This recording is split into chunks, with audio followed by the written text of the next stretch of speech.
I'm Lisa and welcome back to my Fat React series. We're going to be reacting to different aspects of health culture, including the fat acceptance community, the fitness community, as well as popular health and beauty trends. So despite having an entire series called Fat Reacts on my YouTube channel, I actually know very little about fat acceptance culture other than the horrors I've seen on TikTok. This series has actually been my way of exploring and learning about the topic. I recently started researching for this video I'm going to put out soon called Fat Liberation, and just the political rabbit hole it was that I never really knew. It's soon to be released, it's probably going to be the next one, but what I learned of this journey of exploration is that one cannot truly understand fat acceptance until you've learned the language of fat acceptance. And this includes body positivity and fat liberation. Yes, I know that's pathetic. Here I am making a video and I don't even know the basic vocabulary. Part of this is just because I find the culture and influencers so toxic that I've kind of been very resistant to learning more about it. And I don't know if it's because I'm older and wiser. I did just have a birthday, but I came across this video.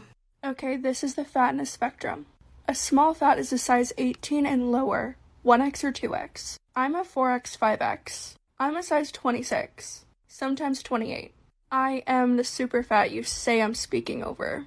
Yeah, my worst nightmare has finally come to fruition. I had to start using the dreaded words of oppression. And in that moment I decided, I gotta bite the bullet and finally learn about FATEGORIES. Yep, you heard me right. FATEGORIES. FATEGORIES is how people in the fat acceptance community and fat liberation movement classify your body size in order to understand just how oppressed you are. They want to know where you are in the hierarchy, where you are on the spectrum, and just where you are in that intersection of fatness. Now, to be fair, I've heard of the concept of FATEGORIES before. I was just so repulsed by the concept that I tried to black it out. I've even had whole arguments with Graphically Alex about it, where he would use it in conversation. He uses these terms very seriously, even though he's not in these movements.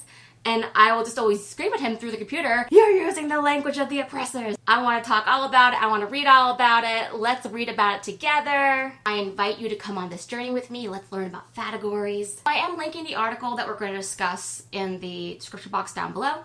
I encourage you to go read it yourself, to give the author the original credit. Although I may not see eye to eye on this issue, she did take the time to write it out for us, so props there. Okay, here we go. Fluffy Kitchen Party is the name of this site, but it's a very good source of information I have come to find. Fat activism, health at every size, anti-diet culture.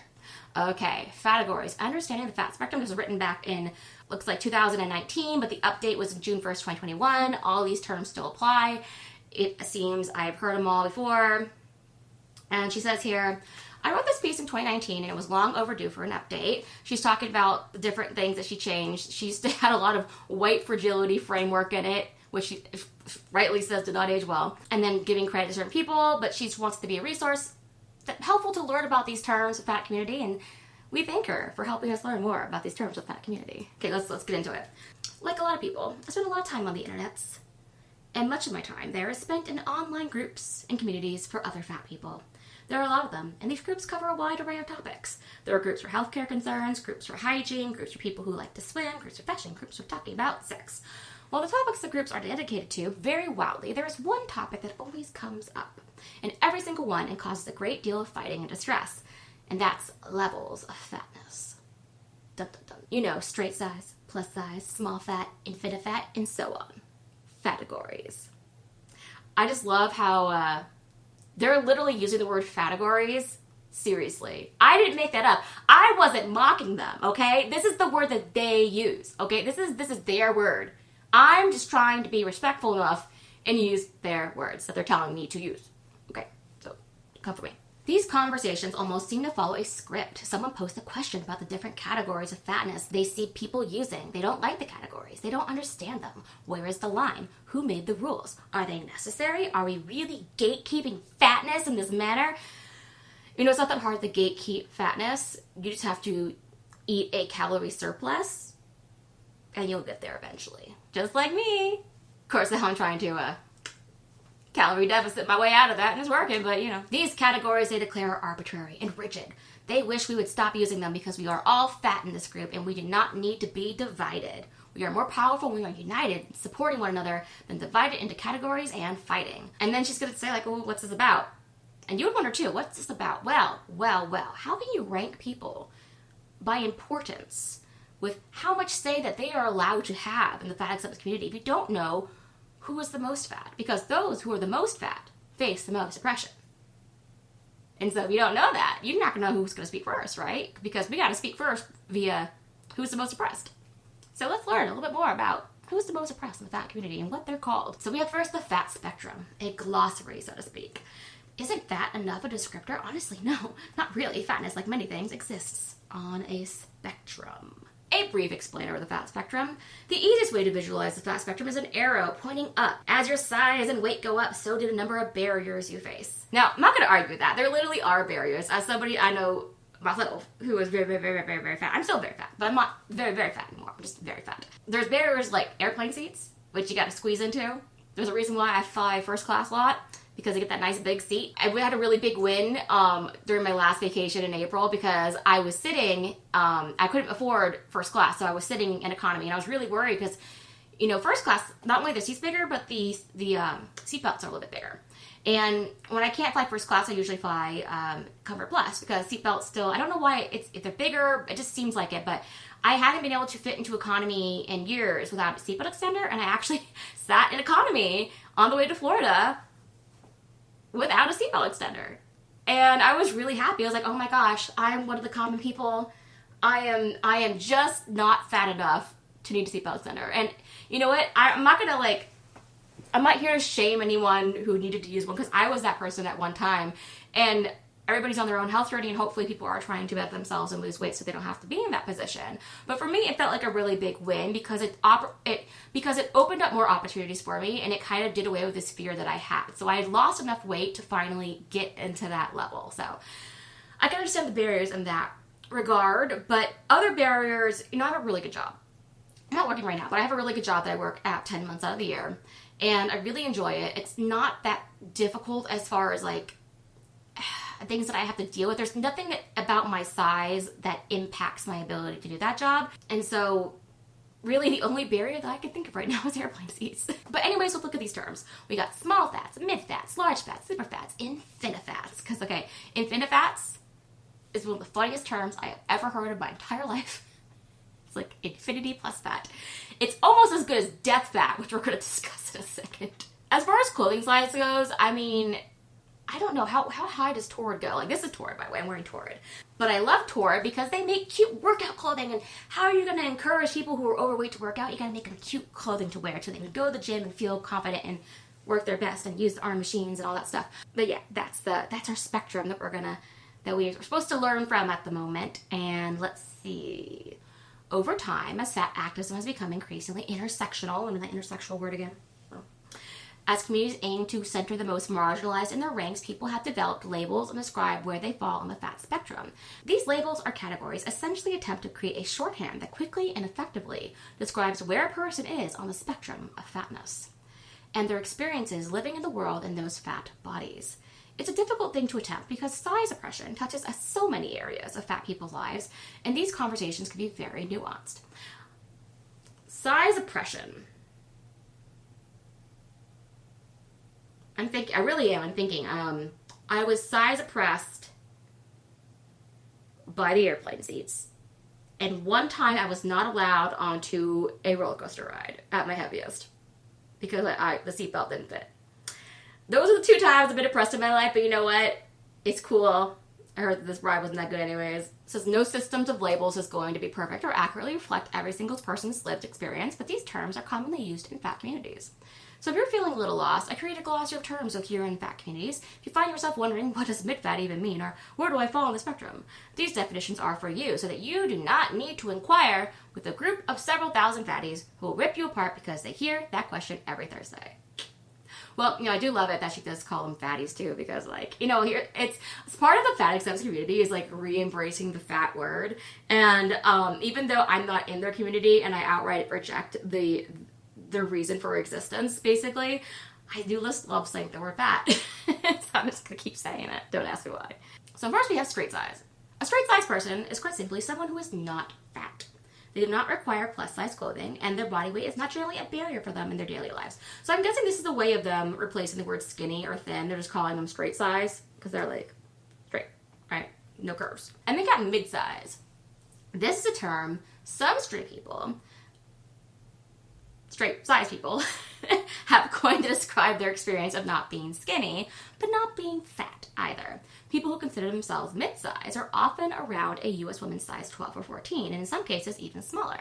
This is a variant of straight size that excludes people on the smaller end of the straight size spectrum. This is a particular fetch that I don't want to help make happen, but it is gaining traction as a size category, particularly on TikTok. Mid-sized people are right in the middle of the bell curve of sizes and are not considered fat by the vast majority of people. This is like 90s fat, right? This is back when like everybody had deathly ill chic, what was it, Ally McBeal, where everybody on there was like, right, very unhealthily thin. But if you were a size 12, you were considered really, really, really big. And maybe you are really big depending on how tall you are these days. I would just call that curvy, right? And we have small fat. Below a U.S. woman's 18 or in the 1X to 2X range. A small fat is someone on the smallest end of the fat spectrum. Think entry level fat. What, because you can only go up from there? Yikes. When it comes to plus size clothing, they are included in the size ranges of all plus size retailers as well as many straight size clothes. A person who is in the small fat range may experience some degree of size oppression, such as doctors voicing concerns about their weight or comments from friends, family, or people in general, but they are able to access public spaces and are generally not shut out of many areas of life solely due to their weight. So this is a size that I think Alex is getting into right now. It says women's, but I don't know why they're not applying it to men, right? Like, why is this just a women's issue? Unless they just don't like men. They don't think fat men have a say. It's very possible. And I'm almost there. I'm almost a small fat. I am this next category called mid-fat. Between a U.S. woman size 20 or 24 or 26, size 2X to 3X. Mid-fat people are the next step up from the fat spectrum. Mid-fats are typically relegated to plus-size retailers and rarely included in straight-size retailers' extended sizes. At this stage, brick-and-mortar options for clothing tend to dry up as most options are online only. Institutionalized... I can't read this. It's so, like... It's driving me crazy. It's making my stuttering come out. Institutional sizeism comes into play much more strongly with mid-fats than small fats. People in the mid-fat range are likely to experience discrimination in healthcare, weight stigma at work, in relationships, and the world at large. So, let's take a beat. Institutional sizeism. Let's see how this affects me. Work stigma. No. I actually did really well in work this year. They actually had me I presented an entire presentation for my school district. And so I felt like that was a really big boon. I put that on my resume. I did really well at work this year. Relationships, well, there's a lot more going on there than me being fat. And here's the thing, too. If you're fat, people still ask you out. It may not be people you want to ask you out, but believe me, there's still people out there like fatties. And the world at large. Like I said, airplane seats, a little bit. But not really, not anymore, right? Now that I'm not large fat anymore, I'm mid fat, I can fit into an airplane seat. It says certain seats are accessible. No, I can fit into airplane seats. I can do it now. Okay. However, they are still accommodated to some degree in comparison to those who are on the larger end of the spectrum. Large fat. I used to be at the very bottom of the scale of large fat. I was wearing a 4X for a couple of years, and that was a size 26. I'm no longer at size 26, but that is where I used to be. And definitions of large fat can vary, but it is usually refers to people in between the mid-fat and super fat categories. This term is sometimes used interchangeably with Lane Bryant fat, a term coined by Roxanne Gay. People who consider themselves large fat are on the larger side of the middle of the fatness spectrum, which is a bit of a confusing sentence. Sorry about that. Yeah, so here's another thing about 26 to 32. So 26, 28, 30, 32. So when you get really, really, really big, the difference between sizes is a lot bigger. So it takes a really long time to go down, like, from a 4X to a 3X. Like, I at my heaviest, I was 347 pounds. And it wasn't until I got to about, I want to say, well, let's see, where does it say on my YouTube channel? Okay, so from 347, I had to lose about 60 pounds to go down just one pant size from 4X to 3X. And I'm not that close to 2X. I would like to be closer to a 2X, but I'm not losing weight in my hips and thighs where I should be. Women tend to lose their last. I'm losing more in my arms, my upper body, and my waist. And so it takes a long time to go down between each pant size. So the difference between me being a 26, if I were to be a 32, could probably be like even 100 pounds. I don't think I'm going to get to a 2X until I'm probably 100 pounds lost overall. I think I have to get below 250 to get to a 2X, maybe even below 240. And we'll just have to see. But that's basically, I wanted you to understand just the range of how much weight is between each size when you're that big versus the smaller you get, the smaller amount of weight is between each size. Okay, then we got super fat. Women size 26 and up may have an upper limit or not, depending on who is using this label and how they choose to employ it. So I could have been super fat if I wanted to. I was super morbidly obese.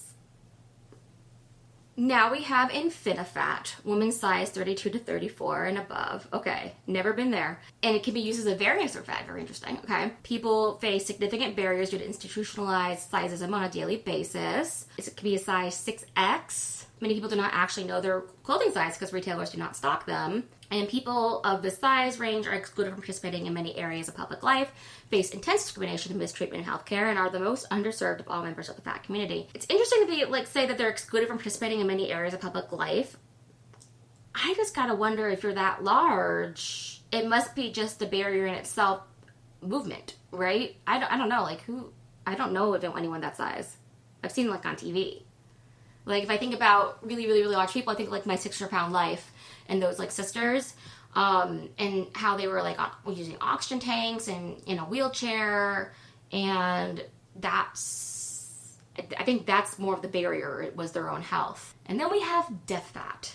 It was coined by a writer and pioneering member of the fashionista life journal community, Leslie Kinzel. And it's not meant to have a specific size. It's just referred to people who are typically referred to as morbidly obese, and they say morbid means dead. So yeah, I'm death fat. It's supposed to be a joke or something, but kind of a way to reclaim the word morbid, which I don't know why you'd want to do that. And so we have this graphic up here where we can see these things listed in an easily understandable way. And then we have this other graphic that we see all the time floating around TikTok. I showed it to you 2 times earlier on this video. I think the small fat one here is incorrect because toward goes 1, 0, and then 00, and I'm pretty sure the 00 is a size 10 to 12 because it's they stock size 10s because you'll have they also cater to really tall girls as well, and so you can get smaller clothing. I'm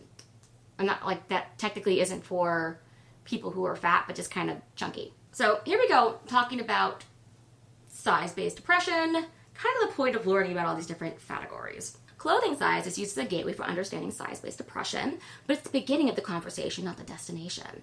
Access to clothing that fits in an entry point to understand the large picture of a lack of accessibility that fat people face as they move up the size spectrum. The larger someone is, the more barriers they face in their daily lives in trying to participate in mundane life activities and navigate the world. So they're basically saying that people who are smaller don't have to face as much, and people who are bigger have to face more. She complains here that a doctor once compared her large stomach to a cancerous breast. Yikes. I mean, visceral fat is correlated with higher risk of cancer. So I kind of get what he's saying. That's why I'm trying to lose it, right? And here we get into where fat acceptance and fat liberation becomes a political movement, which I'm going to make a whole video on about, and that how fat activism should be intersectional. And that is to take into account how different political and social identities overlap and interact with one another. And you can learn all about that if you read this article. I'm not going to go over it. There is so much more in here that I feel like you can all just read for yourself. But now that we've learned these categories, let's talk about them. So, I am mid-fat. As I learned in this article, I am trying to get to small fat. I am close. I'm getting close to small fat. It's just my damn butt is holding me back. Literally. I am so close to wearing a size 1X shirt, but my butt is still 3X, and it does not want to lose weight to go down to 2X. That's why I'm on this whole really intense fitness journey this summer. I talked about in a previous video how fitness is my full-time job this summer. I'm working out 2 hours a day. I am eating at a calorie deficit, but healthy, and I am drinking lots of water right here.